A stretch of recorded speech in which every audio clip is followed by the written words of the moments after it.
How are we doing, guys? And welcome back. There's been a interesting announcement made yesterday in regards to the long-awaited details of region relocations. So we have seen a lot of rumours going around recently about region relocations coming back. There has been a lot of players talking about it. We've heard a lot of details of what people think it's going to be, some details that customer services have told people. But all of this, unfortunately, has been rumours. But we have now got some official details from the devs. So I've just done this quick video just to run through it with you guys. Just run through the details they sent out, see how it looks, and see how different it is to the previous ones. So today I'm over on my 20015 account, because obviously on my 666 region relocations won't be available. So I jumped into this account just to give you guys some details. So let's jump in and load it up and see what the devs have sent out. So this mail came out yesterday to a lot of regions that are in S7. Not sure about other regions that are in earlier seasons, but this has definitely gone out to S7 regions yesterday. So let's start reading through and we will explain some of it as we go. So new value and new cross-region relocation rules. Dear players, soon there will be a new chance to relocate to another region. The rules for this are entirely new and come with a new value for true combat power. Sit tight and read all about the way we aim to provide the best equal matchups for future seasons.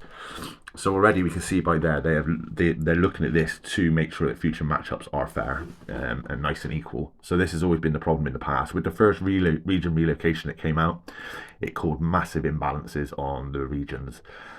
This is why the devs wanted rid of this completely. They said it was never coming back, but also they have listened to the community. The community does want it.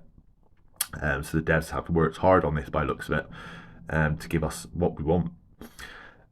Let's go down. So the new value, combat power. So this is a new addition, and I reckon it's very smart of them. This new value represents the player's true combat power, not to be confused with the current power value in the game, which is calculated as overall power, which includes development stuff. The true combat power value is calculated for players in S2 and higher, and is based on only combat related power. The value is the all-time highest combat power of the player. So if you're going to start juggling around with your combat power, like messing around with gear and whatnot, it isn't going to make any difference anymore. This combat power will always be the maximum you've hit. So once you've hit the high number, you'll never drop back down again. So removing gear, messing around, getting rid of dogs and whatnot, that won't affect your overall power anymore. As it clearly says here, the value is the all-time highest combat power of the player. So what we'll do, we'll just quickly jump out of it. So now let's just finish this last little bit. Combat power is updated throughout the season until the moment the final rankings are settled. The combat power is displayed on the player information page. So let's jump into the player information page and just show you what this looks like. So we see now down here, we've got my overall power is 170 mil, but my combat power is 79.7 mil. So if we just click on the little eye next to combat power, this is going to tell you what it includes. So it includes everything combat related. So we've got combat survivors, combat equipment, technology, vehicles, animals, recruits, buildings, and town hall skins. So this is what they're now going to base your combat power on, and this will determine what bracket you'll fall in to determine how many tokens you're going to need to region relocate. So just keep this in mind, and obviously as it clearly said, this combat power will never go down. It'll always go up to what your highest has been, and then if you make any adjustments and your combat power in theory goes down, this won't show that. This is only going to show you your all-time highest. Let's jump back into that mail again and carry on. So where did we get to? So we got now down to equal matchups. So this can be the interesting bit. This is how the devs are now going to determine how to keep these regions fair. So we want regions that encounter each other in the same season to be of similar strength. In order to reach such a balance, we're putting a limit on the number of very strong players per region. This goes as followed. The system takes a certain combat power range and allows only so many players in that combat power range to be in the same region. This has implications for the possibility for the cross-region relocations. You can move to regions in which the limit for players with your bracket of combat power has not yet been reached. You cannot move to regions in which the limit for the players with your bracket of combat power has been reached. Regions who currently have too many players within a certain bracket of combat power will be allowed to keep them. No players will be expelled from their regions. These regions just cannot receive more players in the brackets that are full up. The concrete combat power values are different depending on the seasons and other factors. What regions are available for use cross-region relocation and how many spots are available will be displayed in the game. So looking at this is quite a good way that they've done this. So basically, one region relocation opens, it will determine how many players of a certain strength are allowed within that region. This is very clever, and I think this is very, very clever of the devs, so that it doesn't fill a region up full of wells and create some of these super regions we've seen in the past. So basically, when region relocation opens, I'm sure we'll see at the bottom in a minute how many brackets there'll be. There'll be different brackets of combat power. Depending on these brackets will depend on how many players within this bracket can move over to that region. And then unfortunately, if the brackets are completely full, you just won't be able to move to that region. So the only thing I can see with this, it could cause issues. If there is a group of friends that do want to move to a region together, this could cause very slight problems. Again, depending on the space. If there's plenty of spaces within all brackets, everyone will easily move. But if there is certain brackets which have already got the maximum amount of players that they can have, some people are going to lose out. I have skimmed read through this already, and it does explain a little bit further down a bit more detail on this. So let's carry on. How can you relocate? So cross-regional relocation takes place when the season has ended. So that's the same as what we've had in the previous. It only comes out once the season ended. There'll be 3 rounds in which you can change region. You can only do this once, not 3 times. Each round has a registration phase for 24 hours and a relocation phase for 24 hours. So as that clearly shows, there's going to be 3 rounds of region relocation, but if you relocate within one of those rounds, that is it. You will not be able to relocate again within these 3 rounds. Which, again, I think that's quite good. It'll stop you jumping between regions. So just to explain these different phases, so registration phase for the first 24 hours, you'll be able to see in your game to which regions you can relocate and how many spots are available in each of them for your bracket combat power value. So it doesn't clearly say if this is going to be the regions which are included in his season. It clearly, I think, shows that the devs will determine and dictate which regions you can move to. So some regions are going to be involved, some aren't. So yeah, again, that makes sense. So obviously devs are only going to allow it regions that have space and that aren't already huge.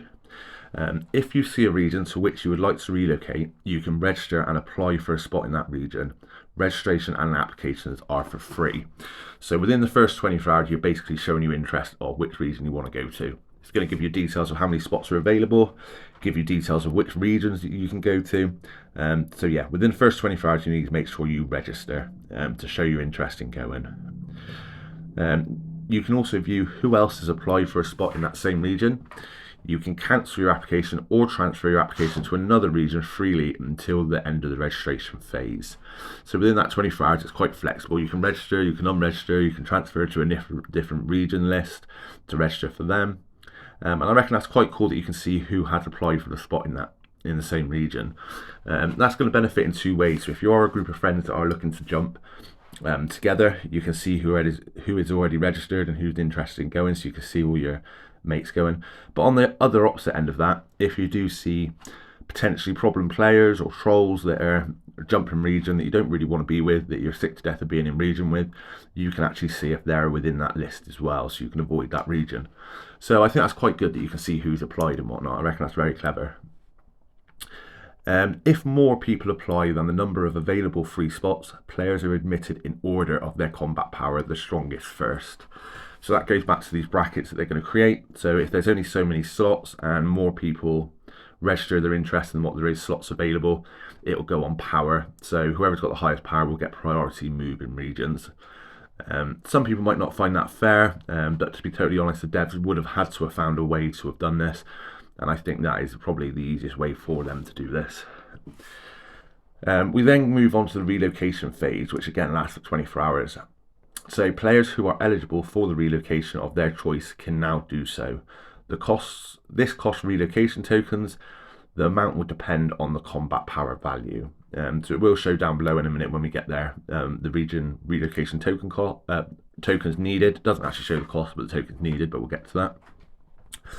So this is also the important bit, is in red. If you are eligible for relocation, but you miss the 24-hour opportunity to relocate to the new region, you won't get another chance within 30 days. So if you are registered and you do want to jump regions, you need to make sure in that second 24-hour window that you do relocate. Otherwise, you're going to penalise yourself and you're not going to be able to relocate for 30 days, which I think is totally fair. You'll also miss the remaining rounds of the relocation event at the end of the current season.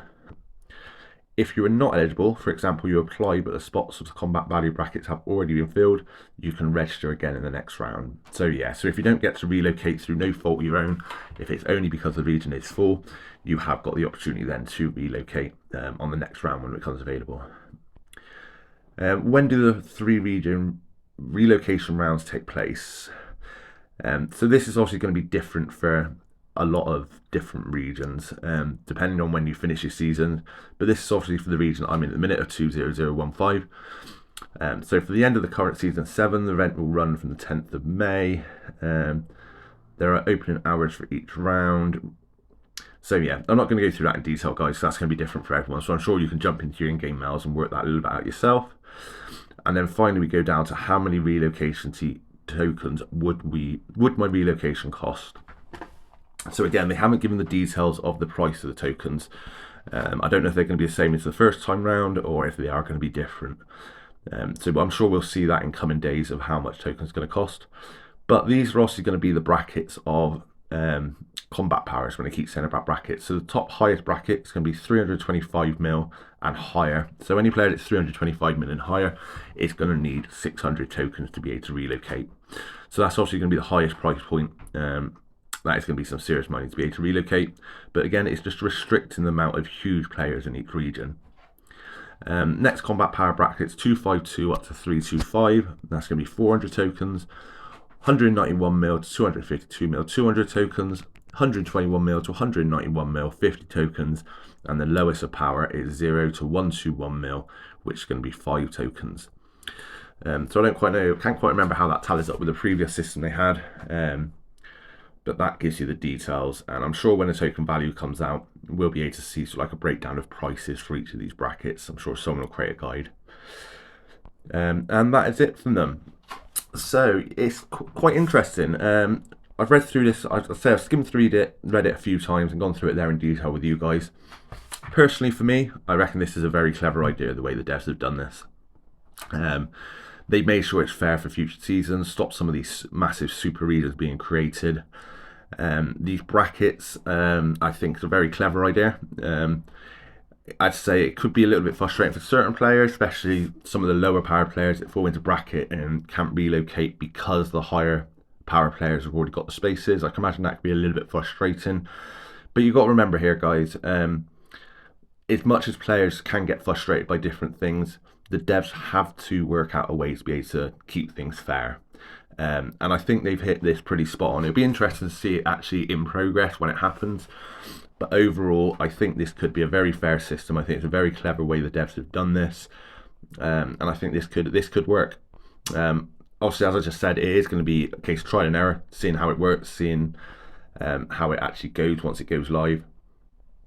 But considering we're all crying out for region relocations, well, I say all, most players, it hasn't really bothered me too much, but a lot of players have been calling for region relocations to come back.